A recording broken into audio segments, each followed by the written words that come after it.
Hi, can you tell us your name and what you do? My name is Griesedieck, and I'm an artist. And for the past 22 years, I've been working on a project which is called the American Mural Project. And it is... Which is what you're sitting... I'm sitting here right now at a point in it where it's about 80% installed. And it is 120 feet long and 48 feet high. But it's not against a wall. People think I've painted this on a wall. And as you can clearly see, there's dimension to this. And I think that's what makes it so thrilling, is there's all different materials used here. And even more exciting to me is I've worked with 15,000 kids across the country who helped me create this. Where is this located? It's located in Winstead, Connecticut. And I'm happy to say that as of May 22nd and 23rd, we'll be back doing tours again, which I can't tell you how excited I am about that, because we just really, people have been asking, and it's been such a tough time for everybody. We've done virtual programs, and we've really done our best to keep people informed about what we're doing on the installation, but many people are saying, when can I see it, when can I see it? So this is really exciting time for us. I can't wait. It's very exciting for me because the first time I seen it, I don't know how many years ago it was in just literally in pieces. Yeah. And there was, the ceiling wasn't so high. And yeah, we had the centerpiece. So how many years have you been on this project? Well, it's 22 years and counting, as they say. I started the project when I was 50 years old, and I was out at Boeing, and I was working on a painting, a very big painting of the fabrication of the 747. And the building where they create the 747, people ride to their workstations on bikes. That's how big this place is. And you can imagine, if you've seen the 747, imagine it cord and people on ladders and everything. It's like, it's the most incredible experience. But when I got back, I couldn't make that painting big enough, because if you see Bob, when he is up there on that engine with 4 guys, and they start to put this thing on, this engine's rolling across the room towards the fuselage, and these 4 guys tackle it, and what happens in that amount of time is, like, in 20 minutes that engine's on, and you're looking up going, I can't believe I get to see this. I cannot believe, how am I going to paint this? How am I going to have other people know what this is? And so I got home and I said to my husband, oh my God, it should be 30 feet up. And he went, you're crazy, your paintings, and he's wonderful. He's been so tolerant, you can imagine, with this. But he felt, rightly so, that, figure out a way to make a small painting. But I just kept thinking of it. And so that's really where this whole project started. Because I scrapped the painting and I just started going for this tribute.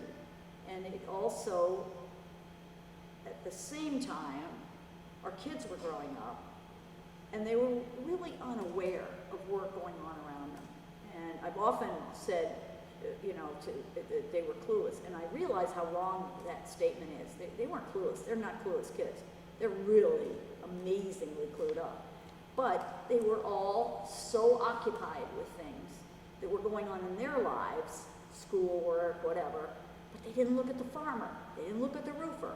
And I said, someone has got to do something about this so we can bring attention back to these very vital jobs. So it's a tribute to jobs, all-American jobs. All kinds of work. I mean, if you are a musician, the piano's up there for you. You should be able to walk into this space and find yourself somewhere, no matter what you do. And I think that if I have failed, it's that you can't find yourself, but symbolically in some cases. Obviously, I'm not going to depict everybody, but there should be a symbol for everybody and everything they do. And that's the tribute. Look around. Let us all look around and see who we are. Wow. It is huge. I mean, that's not humongous. It's not even a word to describe. So I see a truck driver over here. Are these all real people that you have depicted in? Yeah. Well, my theory is, first of all, I came to this project doing very large paintings of working people because it fascinates me. I love it. Actually, my background goes back as far as photographing sports. And when I was doing sports and photographing, I was always on the bench at an NFL game or in the pits at a race because I love the people. So that's right at the heart of this. But if you are going to paint Eddie, my truck driver, you have to know Eddie. I had to spend, well, I didn't have to spend, I love spending 3 or 4 days in New Mexico at a truck stop and meeting truck drivers and talking to them, saying, what's it like? Tell me something about it. Let me know what your life is like so I can really paint that. And Eddie was particularly colorful. He had stories you can't believe. And it was really fun. And I hope when we open, you're going to see a lot of these people in the room. You know, you'll see Manly Dowdy come from the fishing. Manly and his wife Lisa will be here. They'll drive here on their Harley probably. But these are all my friends. But they are also really remarkable guys who are doing the best at what they do. And it's really fun to see them in the mural. If you say, well, you don't have to, you can just do a firefighter or you can just do a cop or something. If you don't know them, you aren't going to be convincing as you put these things up. And one wonderful thing that happened the other night when we had a very small group in here, this one woman said to me, I know these are real people. I know this. I can tell when I look. Yeah. And I'm like, oh, thank you. You can see a feeling in the stories behind their eyes and their whole I mean, look at self. Eddie. Arms are crossed, but he's got that shirt. He's kind of, he's got stories to tell. Right. You know? Yeah. Yeah, excellent job. You did all this by yourself? Did you have anybody help? Well, yes and no. The panels that you see painted are mine. That's all my work. But obviously, when I mentioned my interest in giving kids the opportunity to open their eyes a little bit to what was happening around them at work, I wanted to get them involved. And you can see because you were just here when we came in and there were some kids here. And I went in and met them and they want to ask me this, they want to ask me. They're involved. And when I see them go through the room and this one little kid just walked out and he goes, I'm walking out, but I can still feel it. I can still feel it. And I just was like, isn't that so great? That's what you want, you know? Exactly. And kids right now, things are in their face. You know, everything's so electronic. To have them have that immediate response to another human being, even if it's painted on the wall, that's what you want. Right. Because from that goes, wow, maybe I could be that guy. You know, maybe I could drive that truck. Or I want to know more about what Bob's doing up on that beam. You know, and that's exactly what you want. Or the farmer behind you. Oh, Scott. Yeah, I'll tell you, Scott and Nina is the woman milking the cow, and they run a farm not far from where I live. We know them well. But you would pay to give someone else that job. I mean, their day starts before light, and they're still, in the summer, Scott's still out there doing those fields with the light on and the tractor all summer. You know, you see him out there and you go, yeah, that's a all lot. their work, and you gotta love it. Yeah. You have to love it. I've said this a couple times, and that we've done special pieces on some of these people. So you can go to our website, you can hear Nina talk about running a farm, milking a cow, doing a day's work. And you hear her go through the number of things that happen in a given day, and then we always ask this question to our subjects. If you had one word for the American worker, what would it be? And she looked out and she kind of looked and she went, lucky. And I went, lucky? After all you just told me, you know? But that's because she loves what she does. Yeah. You know? So it's just, it's these 22 years have been so magic for all of the different incredible people that I've met. So do you have a lot of sponsors? I mean, I think last time I was here, I heard Paul Newman was one of your sponsors. Well, Newman, Is that true? Newman was with us from the beginning because my husband was a racing driver, and he and Paul drove the Datsun together that they drove in the IMSA series, and he obviously a great friend over the years, and it's kind of fun when you get to know someone not as the actor Paul Newman, but as the Right. human being. You're right. And I miss him so much because he was so supportive on this. He was the first person to actually give me a donation, which was to make a video so we could promote it. And that was before we had a building or any of this. Wow.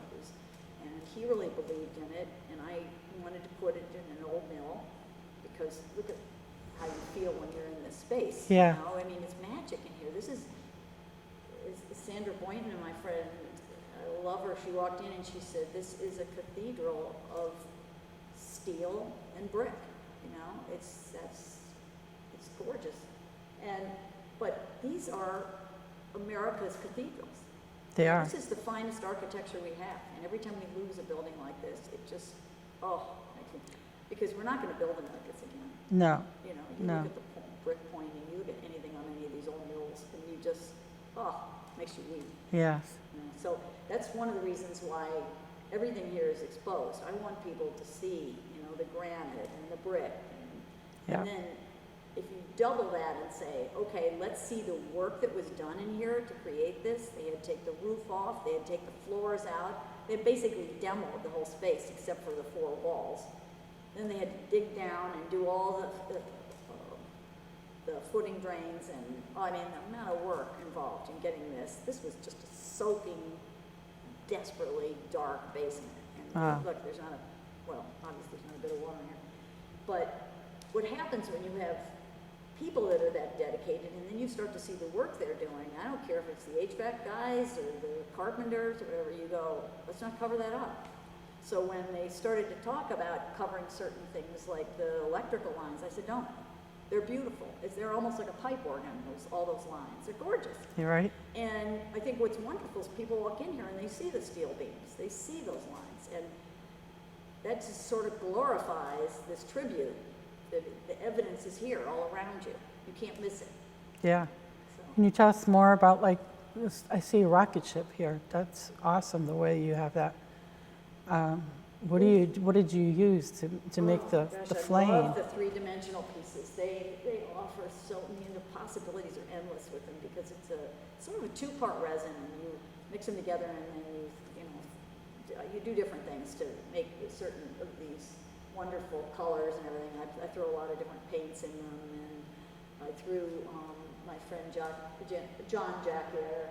I went, and he's a fabricator, and I said, don't throw away your metal turnings. I want to use them up at the River Rouge where they're, it seems very muscly and very much like what's going on the assembly line. And it makes that thing sparkle up there so beautifully. And it's all these metal turnings that were sitting there on the floor. Yeah, you even got it used as the ocean with a sailboat too. Yeah. Well, I think it's fun to say, hey, Louis Kahn said once, the great architect, brick, what do you want to be? Like, tell me what you want to be. And I think every piece in here says the same thing. It's like, what can I do? How can I make this even more vivid? What can we do? And it's another example for kids of saying, anything's possible. Don't let anything limit you. Why not use this material? Why not throw in metal turnings? It's let's see what happens. And if it doesn't work, that one didn't work. And many times things don't work. We've had many cases of things that have not worked out, but the ones that do are really exceptional. And then you go, and this is the crazy artist part, you go, wouldn't it be great if we made that jib sail out of marble? Because, can you think of anything lighter than a sail? And what about if we made that in marble? It's in marble? Oh. Yeah. So that jib sail is very heavy. Yeah, very, very. And right next to it, the Liberty Triangle has 116 pieces of 3/4 inch marble. Wow. And that was put together by probably one of the greatest masons I've ever worked with, Noel Lidstone. And it turns out he actually did the gypsum when he was apprenticing, but those two pieces are beautiful. And you watch Noel do that, and you're watching an artist. I mean, it's just like, I just sat back and watched him on my lift, and it just takes your breath away when you see a guy who really knows what he's doing. Yeah. And can you imagine putting all those pieces, and it's freestanding, it's not against a wall, so he's not doing a shower stall. Wow. And, so there's all sorts of special problems that come up. And he had to work with John Jacquier and our guys, and John made a steel frame. It wasn't gonna go anywhere, it wasn't gonna flex. And if you notice, look how that thing fits in there. Oh, yeah, I mean, perfect. there is probably an eighth of an inch. I mean, that's how precise these guys are. Wow. I mean, every single piece in here has a story about precision, experience, professionalism, and it's not about me. And when you talk about it, when you were here years ago and you saw a lot of things on the ground, that's where they'd still be if it weren't for all these guys. Ah. You know. Do they help piece all these together on these steel They beams? didn't help, they did it. They did. They did. Oh, I mean, I right. stood up there and they'd said, is this right? Do you want me to move it this way or that? But it was all about them. And it is all about them. And the building is all about the guys who created it. And that's why their names are all up on the beam. Because they're the guys that worked on this. Oh, And so that's the they story need of to the. sign it. You know, if a painter signs a painting, now you know, okay, it's an authentic Cezanne or whatever. Well, this is an authentic scope construction and subs building. And I love every one of those guys. I mean, that's the fun of it. You talk about a time when people can be so divided, and you spend your time frustrated because it's almost like we've been pitted against each other. And I'm not talking political parties here. I'm just talking about people who are, I'm over here or I'm over there. And you go, boy, we're wasting so much energy instead of what we can do together. And when I'm in here, we don't talk who you voted for, what you did, we're talking about how to get this up. And there isn't one guy in here who wouldn't do anything to help in this. And you realize what a wonderful high that is. Yeah. To have that kind of experience, and you think, gee, I wish so many more people would be able to feel what it's like to do something bigger than you can do by yourself. Yeah. I can't do what Noel does. I can't do what John does. And I hope they can't paint. that would really be dismal. Yeah, you took care of that, yeah. They could even do that part. But Right. I think the main thing is you just have to say, wow, we need each other. Right. Because in order to do something that other people come in and go, how the hell did they get that up? Yeah. You have to have all of those guys. And without any one of you, take any one of them out, not going to happen. So it was all together decided how these pieces are going to fit and how they're going to They go up. have to go by my guidance because the study is over there, and that was created with a certain amount of every piece in here is evaluated by how it fits into the overall composition. So if we're off by one piece of a bit over here, like say if we're off a foot, it's going to affect this whole thing. Now the real difficulty in doing something like this, which makes it almost impossible, is if you have a painting and it's this big, and you go, okay, put the engine over here, here's the wing. Yeah, that looks pretty good. If the wing's a little off, I'm going to move it. So you move it with your paintbrush. Yeah, that's better. You do that here. You need 5 guys, and you need to say to them, we have to move the jet engine. And they go, Wow. you can imagine Yeah. what they go. Right? There's not been a 4-letter word in here, not yet. There's been a lot of, are we sure? That kind of thing. Yeah. But we had to move Manly. We had to move Manly 18 inches this way. The fishermen? Yeah, because when you start out, even if you have the exact measurements and everything, and I tried really hard to take that, every inch on that is a foot on this, not on this one, but on another study. But anyway, you're pretty close.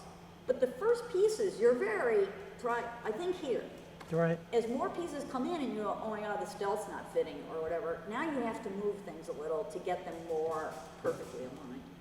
And when you get to the point where you're looking at that sail and Liberty and that beam, and look how close those, there's maybe 2 or 3 inches. Yeah, That is a miracle. it is. It's just unreal.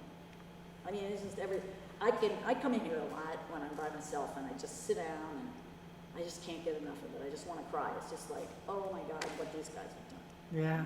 It's so spectacular. The feeling of it all coming together, or all came together. Yeah. Well, you wonder, I said 22 years, but you start to say, does anyone care about this when I'm finished? 22 years, my kids have grown up, Right. And I'm thinking, this is really going to be bad after 22 years and all we've done, if it isn't interesting. And then when you see that kid come in today and go, I can feel it even if I have to leave now, I'm coming back next Monday, I can feel it. You go, Wow. job done. It's worth it. Yeah. Yeah. I also, and this probably wouldn't, you probably have to cut this in the edit on your thing, but one of my favorite expressions, people that walk in and don't know anything, is holy crap. Oh. We get that a lot. Yeah. Yeah. And it's fun because they'll go, oh, I'm sorry. And I go, no, that's great. It's the best art review I've ever, that's right in there with the best. So it's wonderful when people have a big reaction like that. You said you have a musician in here? It's So the is that the piano up? The piano up? is 18 feet by 14 feet. Wow. And that was over 2 years on my studio floor. Every one of those scores, I burned on a stencil, and then metal paints is used to apply the score onto the black surface. And I asked musicians, please give me your favorite piece. So Yo-Yo Ma gave the Bach Prelude, which was his first cello lesson, and that's what's up there, that score. That's what the letters are. Yeah, so if and if you're talking to Band Alabama, Teddy Gentry gave me his piece of music, and I become friends with a lot of these guys. Wow. I'll say, why'd you give that? And he'll tell me why. And it's because if you're paying tribute to musicians, you don't go, well, I'll just put my 20 favorite guys up. I mean, that would be a pretty my-sided way to look at this. You've got to go, we have to have every piece of music, we got to have gospel, we got to have country, we got to have rap. We cannot miss anything. Now obviously, there's no way in heaven we've got every American artist, and there's no way, but you hope that you cover the bases, so that people go, oh. And so, when I look up there, I feel those guys are up there. Yeah. And Yo-Yo Ma knows what that looks like. He's seen pictures of it and everything. So it's kind of satisfying in the end. There's a couple of guys who almost forgot. They gave me something, and there's probably the finest country harmonicist, Charlie Musselwhite. And he gave me something. I got to him later, and I sent him a picture of Charlie Musselwhite and the piece, And a lot of them don't have the scores, they just have the piece. And he goes, tell me again what this was. And I go, oh, Charlie, you got to come. And he goes, I'm coming. I mean, so you get this kind of complete reaction after they see it. And they go, oh, I had no idea what you're talking about. So there's a lot of fun to that, And I really, as I said, this has become the most gigantic American family. Yeah. Dan Haar, who is wonderful, he was a current reporter at the time, and he came in way before we had anything. So he was walking around looking at pieces, almost about probably the time you were in here. And he sat down and he went, and for a while he didn't ask any questions, and he was looking at a couple, and he goes, I get it. This is the Mount Rushmore for the rest of us. Oh. And I thought, good. That is so good. Yeah. You're always trying to give people one line or one sentence, and this is so hard to do one sentence on it, because there's so much. I want to say before we end, the chair that you're sitting on, you told me a story about this chair. The kids made it. And I'm so glad you brought it up, because the kids' projects are taking this to another place entirely. You met Michelle when we came in, who's Yes. our ed director, and Chip, he and Christine run, Chip Hoyer and Christine Mitchell run our outdoor build programs. It's full. They built a 3-story tree house. They take my scrap wood, it's backing some of these pieces and everything, and they just do creative, wonderful things. But the kids all have their own toolboxes. They're learning to drill, saw, they're all hand tools, and everything has been donated. Harrington's, I mean, these people who donate to this, it's wonderful. But what's happening is the kids are actually becoming carpenters, they're starting to learn things, and they go, I want my own drill, you know. Right. And half these kids are girls. So Ah. you're not. Yay for girls. Yes, and I cannot tell you, we have the finest group of teaching artists. They never quit, and they all understand one thing, which I think is the vital thing here, which is we're not asking kids to fill in a little orange triangle. They own the piece, they make the decisions, they create the thing. You're there to help them, but they need to feel at the end of the day that look what I made, look what I did. Yeah. Because this is the only way that they start to understand what else they might be able to do. They start to get excited about this, and they go, hey, what else can I do? One of my absolute idols is Bill Strickland, who we worked with him in Pittsburgh. And, you know, we're going to every state. We worked with 23 states so far that are going up in the mural. And then this is before the kids program started. But I was with Bill one day, and we were talking, and he said, the key thing is not creating artists, because he has a whole art center. He's an amazing man. Now they're all over the world. He's just so. And he said, the idea is to show them possibility. Because if they see they can do this, what else can they do? Right. You know? And that is like, you can't give a kid a better gift. We can't train every kid to weld or to, but we can get them thinking. Right. What could I do? You know, so many kids grow up, and this is it where it starts. Where it's, I don't know. I don't know. Then all at once they look at somebody and they see something and they go, I want to do that. Right. You know, the kids that blew glass in West Virginia with this great David Osborne glass blower. This kid went out and he goes, all right, changed my mind. I'm going to play for the Ravens for a couple of years. And then I'm going to work at Blanco Glass. Because he had this experience. And Wow. he'd seen Dave, and he went, I want to be Dave. Wow. You've got to show them those possibilities. Do you have a website that people can get more information? Wonderful website. It's AmericanMuralProject.org. And you can look at all the camps, what's available there. I think we're full up on half our camps right now. What is it, May? Yeah. So it's amazing. I guess, you know, people are ready to get back to, and so are we. And there's all different age groups for that. All our events, our tours start, as I said, on the 22nd, and it's going to be really wonderful to see people back in here. Yeah. I miss the sounds of the kids up there on the treehouse. Yeah. You know, it's really great. You know, I love being on the lift and working, but it's also fun to Yeah. have other people in here. It's great. Well, thank you very much. You very enlightening.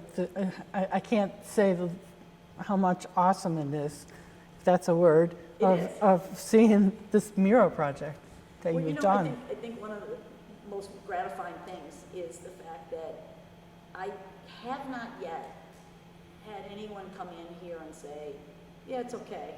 You know, I mean, No. people want to ask me questions about it. They want to talk about it. They want to tell me something about where they work.